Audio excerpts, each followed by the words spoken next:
పేరు దీక్షిత. ఇక్కడ యోగా డే కానీ స్టేడియంకి వచ్చాం, వైఎస్ఆర్ స్టేడియంకి వచ్చాం. కానీ ఇక్కడ యోగా తప్పించి అన్ని వాటర్ సప్లై లేదు, ఇంకేమీ లేదు. లైక్ యోగా అవ్వలేదు, మాకు మ్యాటీస్ కూడా ఇవ్వలేదు, వాటర్ సప్లై కూడా లేదు, తినడానికి కూడా లేదు. మార్నింగ్ నుంచి వచ్చాం, 3కి వచ్చాం, ఇప్పుడు టైం 10 అవుతుంది కానీ ఏం లేదు మాకు.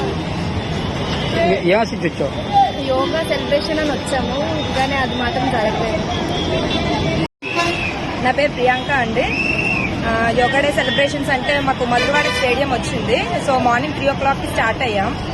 యాక్చువల్గా ఏంటంటే ఇక్కడికి వచ్చిన తర్వాత చాలా ట్రాఫిక్ జామ్ చాలా ఎక్కువగా ఉంది. అండ్ మోర్ ఓవర్ డిస్ట్రిబ్యూషన్ లో కూడా మ్యాట్స్ అవి ఇస్తూ ఉన్నారు. ఓన్లీ తొక్కేసలాట జరుగుతుంది తప్ప మాకంటూ ఇక్కడ వాటర్ బాటిల్ కూడా ఫెసిలిటీ అనేది దొరకట్లేదు. అండ్ మోర్ ఓవర్ మెడిటేషన్ అన్నారు, యోగా అన్నప్పుడు ఆ ఇంట్రెస్ట్ మీద వచ్చాం ఎలా ఉంటుంది ఏంటి అని చూడడానికి. ఇక్కడైతే అదేం లేదు.